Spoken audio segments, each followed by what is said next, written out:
ಈಗ ಅವರು ಅಧಿಕಾರಿಯಾಗಿದ್ದರು, ಈಗೇನು MP ಇದ್ದಾರೆ ಅವರು ಅಧಿಕಾರಿಯಾಗಿದ್ದರು. ಅವ್ರಿಗೆ ಆಲ್ರೆಡಿ ED ಅವರು ಕರೆಸಿ ತನಿಖೆ ಮಾಡಿದ್ದಾರೆ, ಲೋಕಾಯುಕ್ತ ಅವರು ತರಿಸಿ ತನಿಖೆ ಮಾಡಿದ್ದಾರೆ. ತನಿಖೆ ಆಗಿದೆ, ಆ ತನಿಖೆದಲ್ಲಿ ಏನಾಗಿದೆ ಗೊತ್ತಿಲ್ಲ. ಈಗ ಅಧಿಕಾರಿಯಾಗಿ ಕೆಲಸ ಮಾಡಿದ್ದು ಅವಾಗ ಅವರು ಅಧಿಕಾರಿಯಾಗಿ ಕೆಲಸ ಮಾಡಿದ್ದು, ಈಗ ಲೋಕಸಭಾ ಸದಸ್ಯ ಆಗಿದ್ದಾರೆ. ಆ ಟೈಮಲ್ಲಿ ಅಧಿಕಾರಿಯಾಗಿ ಕೆಲಸ ಮಾಡಿದರು.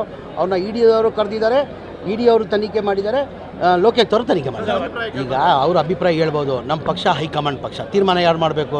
ಹೈಕಮಾಂಡ್ ಮಾಡಬೇಕಾಗಿರೋದು. ಈಗ ಹೈಕಮಾಂಡ್ ತೀರ್ಮಾನ ತೊಗೊಂಡು ಈಗ ಅವ್ರಿಗೆ ಗೆರೆ ಹಾಕಿದ್ದು ನಾವು ಯಾರೂ ಗೆರೆ ದಾಟಲ್ಲ. ವರ್ಕ್ ಇಲ್ಲ, ಒಂದು ಇದಕ್ಕೆ ಓದಿದೆ ನಾನು ಎಲ್ಲೋಗಿ ಹಾಸ್ಟೆಲ್ ಹೋಗಿದ್ದೆ, ವರ್ಕ್ ಇಲ್ಲ, ಹಾಸ್ಟೆಲ್ ಹೋಗಿದ್ದು ನಾನು ಎಲ್ಲೋದ್ರೂ ನಾನು ಮೈನಾರಿಟಿ ಹಾಸ್ಟೆಲ್ಗೆ ಒಂದು ವಿಸಿಟ್ ಕೊಡ್ತೀನಿ. ಯಾವುದನ್ನ ಜಿಲ್ಲೆಗೆ ಹೋದರೆ ಏನಕ್ಕೆ ಪಾಪ ಬಡವ್ರ ಮಕ್ಕಳು ಓದ್ತಾರಲ್ಲಿ, ಬಡವ್ರ ಮಕ್ಕಳು ಈಗ ಹಾಸ್ಟೆಲ್ ಬಂದು ಓದೋದಂದರೆ ಏನಕ್ಕೆ ಹೋಗಿ ಬರ್ತಾರೆ ಅವರು? ಅವ್ರು ಶ್ರೀಮಂತರು ಅನುಕೂಲ ಆಗಿದ್ದರೆ ಯಾರೂ ಬರಲ್ಲ ಹಾಸ್ಟೆಲ್ಗಳಿಗೆ. SC ST ಇರಲಿ, ಯಾವುದನ್ನ ಇರಲಿ, ಮೈನಾರಿಟಿ ಇರಲಿ, SC ST ಇರಲಿ, ಯಾವುದನ್ನ ಇರಲಿ.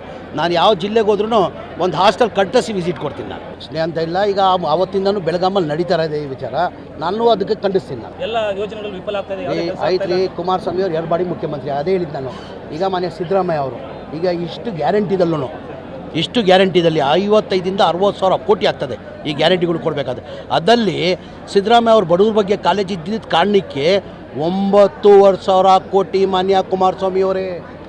ಸ್ಲಮ್ ಮನೆ 1,80,000, 253 ಮನೆಗೆ 7,400 ಕೋಟಿ, ರಾಜೀವ್ ಗಾಂಧಿ ಆಶ್ರಯ ಮನೆಗಳಿಗೆ 47,860 ಮನೆಗೆ 2,100 ಕೋಟಿ, 9,500 ಕೋಟಿ ಬಡವ್ರು ಕಟ್ಟಕ್ಕೆ ಸಾಧ್ಯ ಆಗಲ್ಲ. ಆ ಗ್ಯಾರಂಟಿಗಳು ಎಷ್ಟನ್ನ ನನ್ನ ಕಷ್ಟ ಆಗಲಿ, ಆ ಬಡವ್ರ ಮನೆಗಳು ಕೊಡಬೇಕಂತ ಯಾರು ತೀರ್ಮಾನ ಮಾಡಿರೋದು? ಇವರು ಮುಖ್ಯಮಂತ್ರಿ ಆಗಿತ್ತಾನೆ. ಇವ್ರು ಬಡವ್ರ ಬಗ್ಗೆ ಕಾಲೇಜ್ ಇದ್ದಿದ್ರೆ ಕುಮಾರಸ್ವಾಮಿ ಅವ್ರು ಮಾಡಬೇಕಾಗಿತ್ತು. ಏನು ಮಾಡಿದ್ದಾರೆ ಕುಮಾರಸ್ವಾಮಿ ಅವರು? ಒಂದು ಬಾರಿ ಯಾವುದೋ ರೈತರು ಸಾಲ ಮನ್ನಾ ಮಾಡಿಬಿಟ್ಟು ನಾನು ರೈತರ ಸಾಲ ಮನ್ನಾ ಮಾಡಿದ್ದೀನಿ. ಇಂಥದ್ದು 2 ಸತಿ ಮುಖ್ಯಮಂತ್ರಿ ಆಗಿದ್ದಿಲ್ಲ, ಅವರಿದ್ದಲ್ಲಿ ನಾನು ಮಂತ್ರಿ ಆಗಿದ್ದೆ. ಅವ್ರು ತೋರಿಸ್ಲಿ ಇಂಥದ್ದು ಮಾಡಿದ್ದೀನಿ ಅಂತ. ಈಗ ಸಿದ್ದರಾಮಯ್ಯ ಅವ್ರದ್ದು ನಾವು ತೋರಿಸ್ತೀವಿ, ಇಂಥ ಭಾಗ್ಯಗಳು ಕೊಟ್ಟಿದ್ದಾರೆ, ಇಂಥ ಕಾರ್ಯಕ್ರಮನ ಕೊಟ್ಟಿದ್ದಾರೆ. ಈ ಮನೆಗಳು ನಾವು ಕುಮಾರಸ್ವಾಮಿ ಹಂಗೆ ಘೋಷಣೆ ಮಾಡಿದ್ದೀವಿ. ನಾವು ಚುನಾವಣೆ ಟೈಮಲ್ಲಿ ನಾವು 5 ಗ್ಯಾರಂಟಿ ಘೋಷಣೆ ಮಾಡಿದ್ವಿ. ನಮ್ಮ ಸರ್ಕಾರ ಬಂದಿದ್ದು 1 ತಿಂಗಳಲ್ಲಿ ಲಾಗು ಮಾಡಿದ್ವಿ.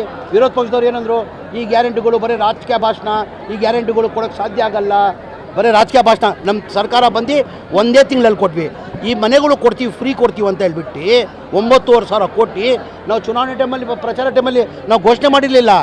ಬಡವ್ರ ಬಗ್ಗೆ ಕಾಲೇಜ್ ಇದ್ದಿದ್ದ ಕಾರಣಕ್ಕೆ ನಾವು ಬಡವ್ರು ತೊಂದರೆದಲ್ಲಿದ್ದಾರೆ, ಕಷ್ಟದಲ್ಲಿದ್ದಾರೆ ಅಂತ ಕೊಟ್ಟಿರೋದು ನಾವು. ಈ ಕುಮಾರಸ್ವಾಮಿ ಅವ್ರು ರಾಜಕೀಯ ಮಾಡಂಗೆ ನಾವು ಕಾಂಗ್ರೆಸ್ದವ್ರು ಮಾಡಲ್ಲ. ಪರಿಶೀಲನೆ ಮಾಡಬೇಕು ಅಂತ ಪರಮೇಶ್ವರ್ ಕೂಡ ಹೇಳಿದ್ದಾರೆ. ಏನು ಇಲ್ಲ, ಪರಮೇಶ್ವರ್ ಏನು ಹೇಳ್ತಾರೆ, ಕರೆಕ್ಟಾಗಿ ಬಡವ್ರಿಗೆ ಸಿಗಬೇಕು ಅಂತ.